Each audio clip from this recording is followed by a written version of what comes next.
अस्सलाम वालेकुम। आज हम सी सी 3.1 और उसका जो चैप्टर 8 है इसके पेज 3 में बी एस ई एन 225553 और बी एस 499 ये आपस में कितने कॉमन हैं और वेल सिंबल्स के मतलब मुकम्मल डिस्कशन की गई है। और इसके अलावा इंटरमिटेंट और स्टैगर इंटरमिटेंट में क्या डिफरेंट है और किस तरह से इसे अंडरस्टैंड करते हैं। ये काफ़ी दिलचस्प पेज है वेल सिंबल के हवाले से। तो चले स्टार्ट करते हैं। Let us start. तो यहाँ से अभी हम इसको देखते हैं। Examples of the weld symbols common to B S 499 and B S 22553। तो ये दोनों ही ब्रिटिश स्टैंडर्ड के जो कोड है और इसमें जो बी एस 499 है वो 22553 में इसको जो है कन्वर्ट कर दिया गया है। तो अभी जो भी डिस्कशन होगी वो सारी 22553 के हवाले से वो करेंगे। Double sided butt welds symbols. और ये जो प्लेट में जो डबल साइड में जो बट वेल लगाते हैं इसकी यहाँ पे जो निशानदेही की गई है, जैसे ये एरो लाइन है और एरो लाइन ये सीधी जो स्ट्रेट लाइन जा रही है ये रेफरेंस लाइन है। और रेफरेंस लाइन के ऊपर जो है ये सिंगल बेवल है। इसी तरीके से दूसरी साइड पे अपोजिट साइड पे भी सिंगल बेवल है और इसी तरीके से सिंगल वी है आप साइड पे और इसी तरीके से नीचे साइड पे सिंगल वी है। मतलब दोनों प्लेट के दोनों साइडों पे उसने जो है वो बेवल शो कराई हुई है। लेकिन ये बेवल मुख्तलिफ तरह की है, कोई जे है कोई यू है। तो चले इसको देखते हैं। तो सबसे पहले इसको जो है वो डबल साइड पे जो बेवल लगी हुई है तो इसको हम के बेवल भी कहेंगे। डबल बेवल में इसको के भी कहते हैं, इसको निशानदेही करने के लिए। उसके और इसके अलावा डबल वी है तो डबल वी को जो है वो एक्स भी कहते हैं, क्योंकि देख रहे हैं कि ये बिल्कुल एक्स की शेप का है। तो इसके अलावा डबल जे है और इसके अलावा डबल यू। तो ये जो है कॉमन है 499 जो प्रीवियस जो कोड था और 22553 में तकरीबन ये एक तरह के हैं। और इसके अलावा supplementary and further well symbol की जो है वो मज़ीद डिस्कशन है इसमें वेल सिंबल के हवाले से। और जितनी भी इम्पोर्टेंट और ज़रूरी इंफॉर्मेशन है वेल सिंबल के हवाले से वो यहाँ पे उन्होंने दिखाई हुई है जो पहले के पेजेस में नहीं थी। तो सबसे पहले अभी हम इसको जो स्टडी करेंगे एरो लाइन से। और यहाँ पे एरो लाइन का जो यहाँ पे नुकल बना हुआ है तो वहाँ से एक सीधी रेफरेंस लाइन निकलती है और पीछे उसके जो है ना दो पर जो फीदर जो लगे हुए हैं। तो इस फीदर के पीछे यहाँ पे बहुत सारी इंफॉर्मेशन दी हुई रहती हैं, जैसे कि वेल्डिंग प्रोसेस होंगे, वहाँ पे एंटिटी का मेथड कौन सा इस्तेमाल करेंगे, WPS कौन सा है, और इसके अलावा हीट ट्रीटमेंट डिपार्टमेंट की जितनी इंफॉर्मेशन है। तो यहाँ पे 111 वेल्डिंग प्रोसेस टू BSEN 4063 यहाँ पे लिखा हुआ है।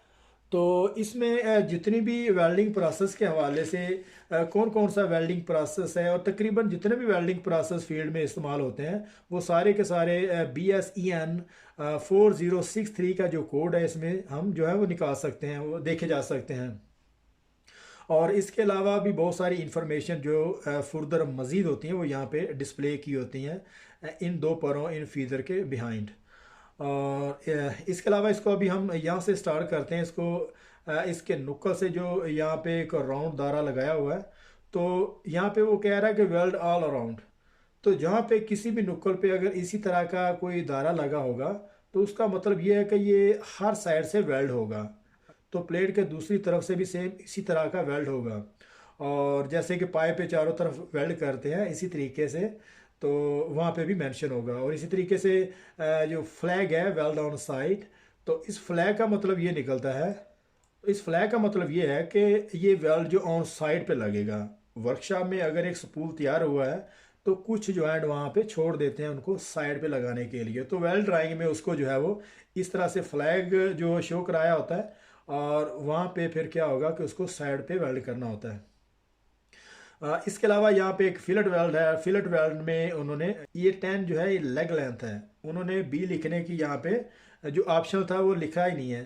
तो यहाँ पे जो बी था वो ऑप्शन है, वहाँ पे उसको अगर लिखो तो भी पता चलता है कि ये लेग लेंथ है, अगर नहीं लिखो तो यहाँ पे फिर उसने एक फिलेट वेल्ड लगाने के बाद एक profile of the fillet welds. तो फिलेट वेल्ड की जो प्रोफाइल है किस तरह की उसकी एक्सेस वेल्ड मेटल की शेप होनी चाहिए। तो उसने यहाँ पे एक कनकेव टाइप की जो है यहाँ पे एक टेढ़ा सा एक लाइन लगाई है, मतलब कनकैव फिलेट वेल्ड होगी जो अंदर से धंसी हुई होती है। अगर ये ऊपर होती, बाहर को निकली होती, तो फिर ये होती कन्वेक्स फिलेट वेल्स। तो अभी ये फिलेट वेल्ड की जो शेप है ये कनकैव में होगी। और इसका जो लेग लेंथ है वो 10 मिलीमीटर है। और फिर इसके बाद अगर हम नीचे आए तो यहाँ पे उन्होंने एक बट वेल्ड की प्लेट में एक बट वेल्ड की यहाँ पे उन्होंने उसकी जो पार्शियल पेनिट्रेशन है वो यहाँ पे एस है वो 10 मिलीमीटर है। और उसके साथ कंपाउंड वेल्ड में उसने नीचे ही उसकी थ्रोट थिकनेस कितनी होनी चाहिए वो 7 है। और उसकी जो बी है लेग लेंथ है। तो ये आप देख रहे हैं कि यहाँ पे अगर तो इसलिए उसने यहाँ पे बी लिखने के बाद यहाँ पे 10 मिलीमीटर को यहाँ पे मेंशन किया है कि पता चले कि ये लेग लेंथ है। तो ये कंपाउंड वेल्ड है, single bevel and double fillet welds. तो ये यहाँ पे एक सिंगल बेवल यहाँ पे लगाई हुई है, प्लेट को इसी तरीके से सिंगल बेवल लगेगी। और फिर उसके बाद एक फिलेट वेल्ड यहाँ पे लगाया जिसकी पूरी की फिलेट वेल्ड की जो फिलेट प्रोफाइल है, कितना उसको थ्रोट है, कितना उसकी लेग लेंथ है, वो सारी की सारी डिमेंशन यहाँ पे मेंशन की हुई हैं। और इसके अलावा यहाँ पे एक रेफरेंस लाइन के बिल्कुल ऊपर यहाँ पे राउंड जो है उन्होंने दायरा लगाया हुआ है, मतलब ये स्पॉट वेल्ड होगा। और इसके बाद ये दो लाइनें लगी हुई हैं, इसको स्क्वायर बट वेल्ड कहेंगे। और ये ज़्यादातर अमेरिकन स्टैंडर्ड में इसको इस्तेमाल किया जाता है। तो यहाँ पे उसने एंड में फीदर में यहाँ पे 111 है, वेल्डिंग प्रोसेस टू BSEN 4063। तो ये जो है MMA का कोड है, manual metal arc welding process का ये कोड है 111।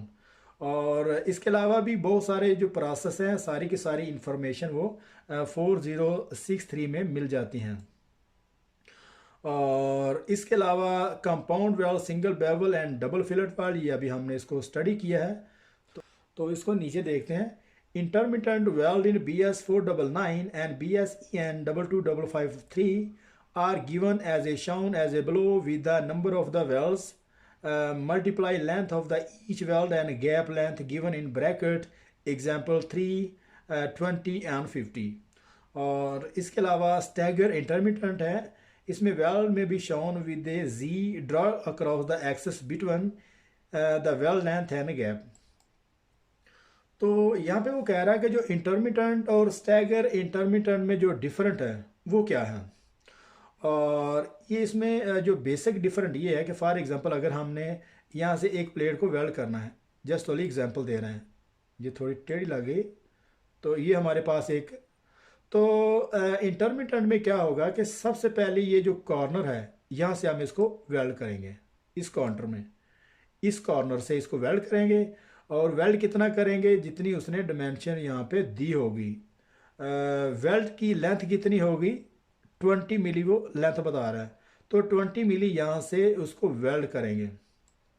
ठीक है, इंटरमिटेंट में ये कह रहा है कि कॉर्नर से उसको वेल्ड स्टार्ट करेंगे और वेल्ड की लेंथ कितनी होगी, जैसे उन्होंने नीचे ये 20 मिलीमीटर बताया हुआ है। तो 20 मिलीमीटर यहाँ पे वेल्ड करेंगे और उसके बाद जो है उसका स्पेस कितना होगा, ये 50 मिलीमीटर है। 50 मिलीमीटर उसका 50 मिलीमीटर उसका जो है गैप, उसका स्पेस रखेंगे 20 मिली वेल्ड, फिर यहाँ पे स्पेस देंगे और स्पेस के बाद फिर उसको जो 20 मिली जो है वो वेल्ड करेंगे और यहाँ पे जो स्पेस होगा वो 50 मिलीमीटर होगा। लेकिन स्टैगर्ड इंटरमिटेंट वेल्ड में थोड़ा डिफरेंट है, उसको जो है बिल्कुल नुक्कर से उसको कॉर्नर से छोड़ देंगे, यहाँ पे उसको गैप रखेंगे, यहाँ से जो उसको वो है वो यहाँ से उसको वेल्ड नहीं करेंगे, यहाँ से उसको जो है उसका लेंथ वेल्ड की जो वहाँ से पहले छोड़ देंगे, यहाँ से छोड़ेंगे फिर वेल्ड करेंगे और फिर जो है उसको लेंथ को छोड़ेंगे। मतलब सबसे पहले स्टैगर इंटरमिटेंट वेल्ड में सबसे पहले उसका जो स्पेस है उसके स्पेस को छोड़ेंगे, 50 मिली यहाँ से इसको छोड़ेंगे और उसके बाद फिर जो है वो वेल्ड करेंगे। वेल्ड कितना होगा, 20 मिली यहाँ से उसको वेल्ड करेंगे। ठीक है, और उसके बाद फिर उसका जो स्पेस होगा वो उसको जो है वो छोड़ेंगे और ये वेल्ड कितने बनाने होंगे, 3 उसके वेल्ड होंगे।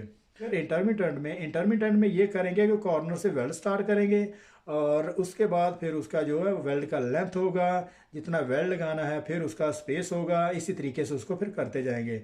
लेकिन स्टैगर्ड इंटरमिटेंट में जो कॉर्नर से हम उसका जो है वो स्पेस छोड़ेंगे, पहले उसका स्पेस छोड़ेंगे, फिर आगे उसकी जो वेल्ड की लेंथ है वो करेंगे और फिर टोटल मिला के जितने वेल्ड हैं तो यहाँ पे उसने जो है 3 वेल्ड बताए हुए हैं, 3 वेल्ड बनेंगे। और 3 वेल्ड बनाने के बाद उसकी जो 20 मिलीमीटर हर वेल्ड की उसकी लेंथ होगी, और हर लेंथ के बाद उसका जो स्पेस होगा वो 50 मिलीमीटर उसका गैप बीच में रखेंगे।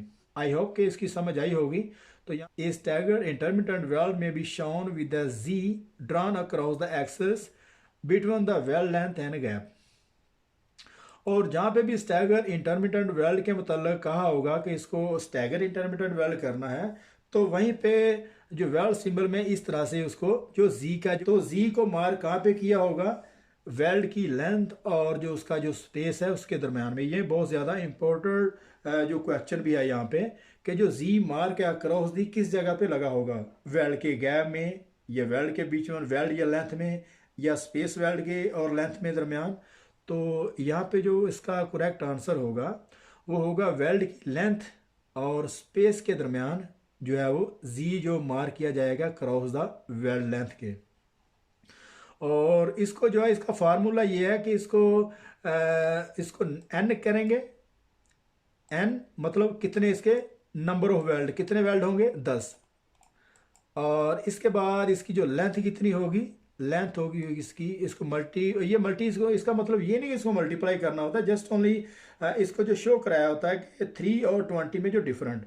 और उसके बाद उसकी जो लेंथ है, लेंथ कितनी होगी 20 मिली, मतलब 20 मिलीमीटर जो है ये वेल्ड की लेंथ बनाएंगे। और उसके बाद एक जी जो है वह क्रॉस द रेफरेंस लाइन, यहाँ पे वो स्टैगर्ड की जो नोटेशन दी हुई होगी। और उसके बाद फिर जो है वो दोनों ब्रैकेट में जो डिमेंशन जो जिस पे स्पेस रखा है वो लिखी होगी। यहाँ पे 50 मिलीमीटर है तो मतलब 50 मिलीमीटर उसकी स्पेस होगी। तो आई होप कि आपको इस चीज़ की समझ आई होगी। तो ये था हमारा पेज 3। तो मिलते हैं नेक्स्ट पेज में। अल्लाह हाफिज़।